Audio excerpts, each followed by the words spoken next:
May mga bagay na hindi natin agad pinapansin. Mga missed calls, mga hindi nasagot na mensahe.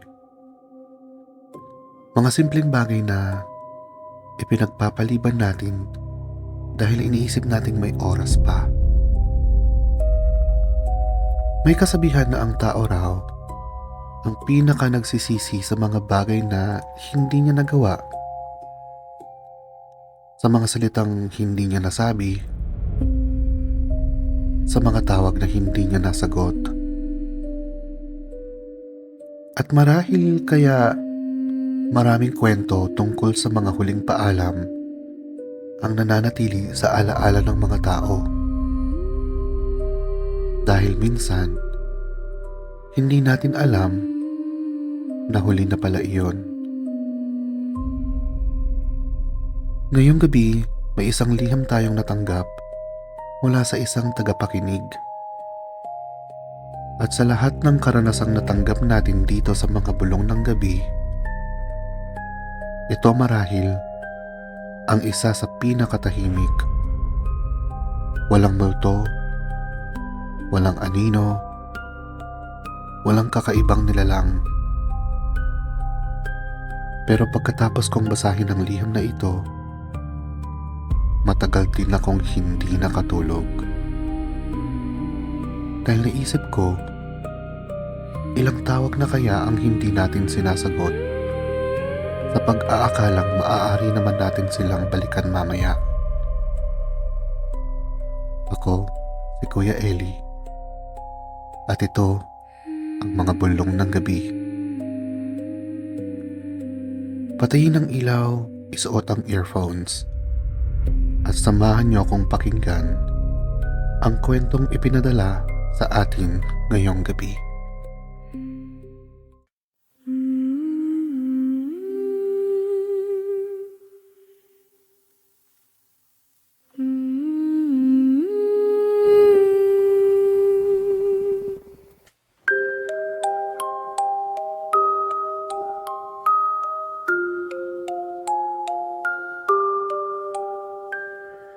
Mga bulong ng gabi, soft as a graveyard prayer.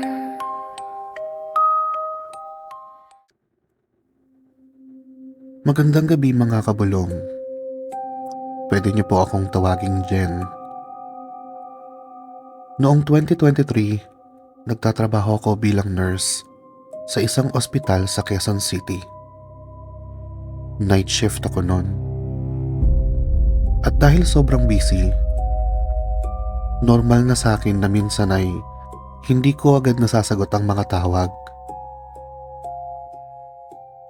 Lalo na kapag galing sa pamilya. Kasi alam kong maiintindihan naman nila. Ang nanay ko ay nakatira sa Pampanga. Matanda na siya, pero malakas pa. Mahilig siyang tumawag para mangumusta. Minsan nga, nagbibiro pa ako na mas updated pa siya sa buhay ko kaysa sa mga kaibigan ko.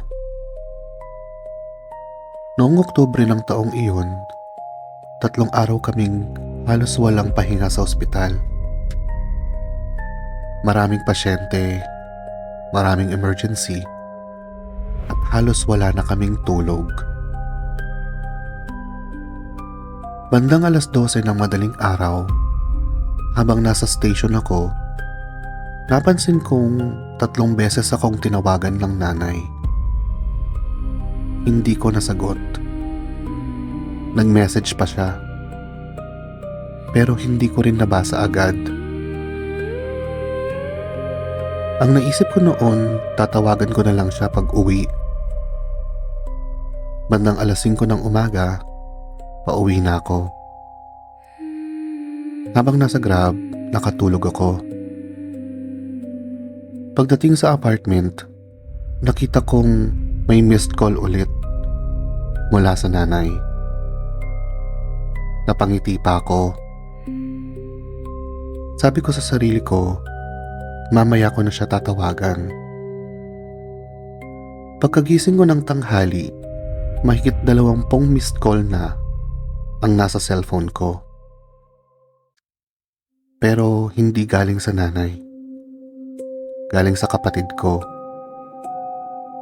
Nung sinagot ko ang tawag, doon ko nalaman. Inatake sa puso ang nanay bandang 11:00 ng gabi. At hindi na siya umabot sa ospital. Namatay siya ilang minuto bago maghating gabi. Parang tumigil ang buong mundo ko noon. Hindi ko matanggap.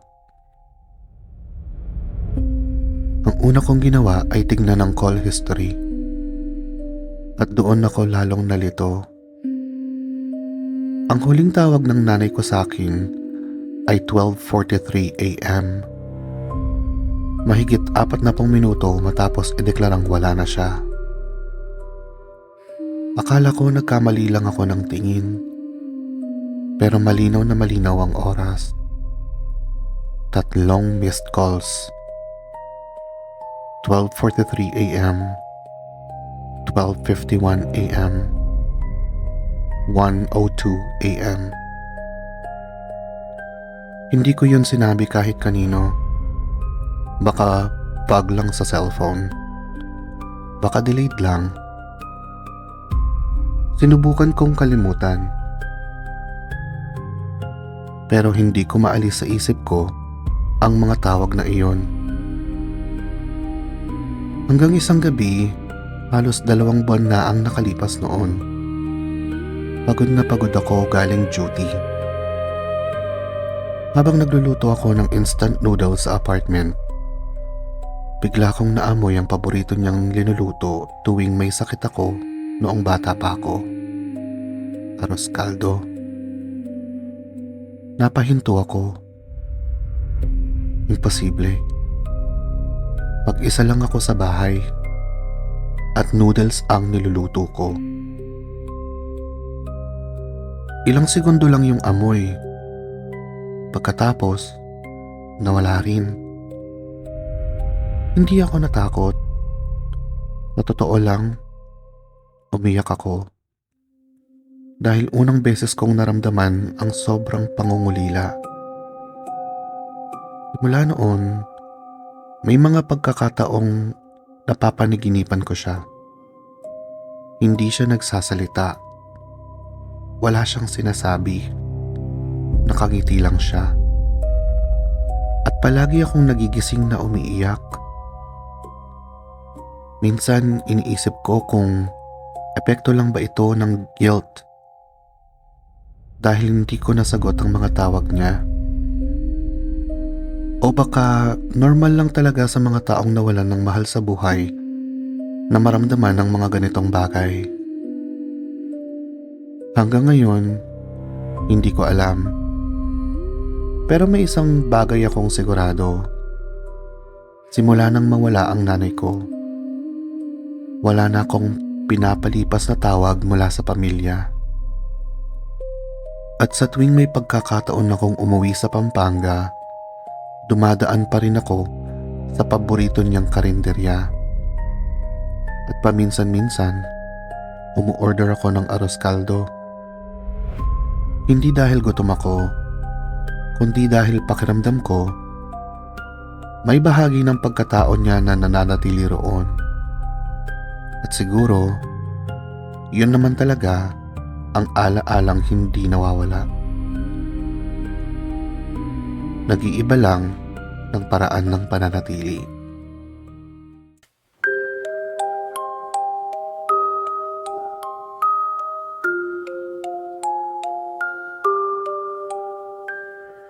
Mga bulong ng gabi,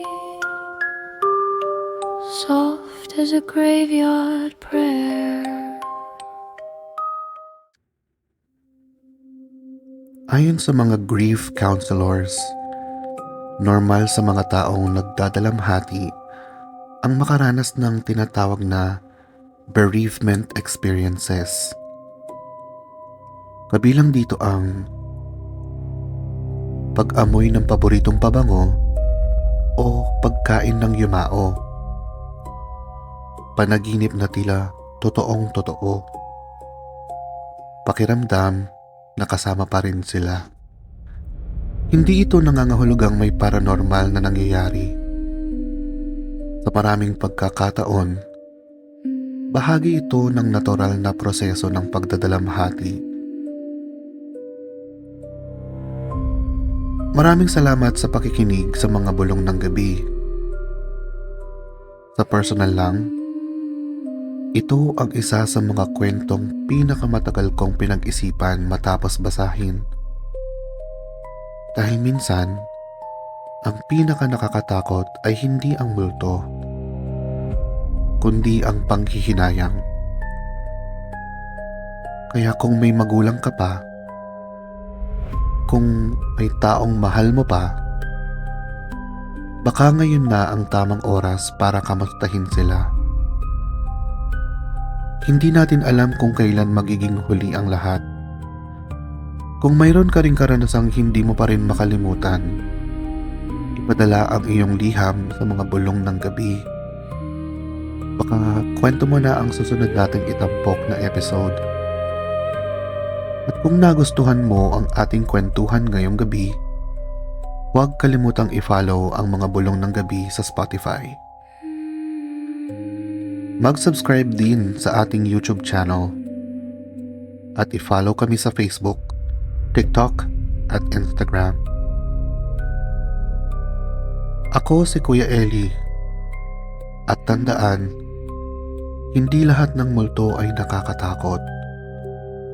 Minsan, ang bumabalik ay alaala. Magandang gabi.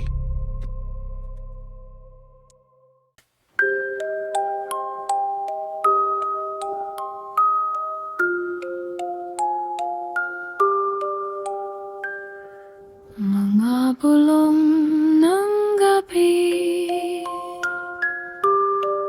soft as a graveyard prayer. An old house breeze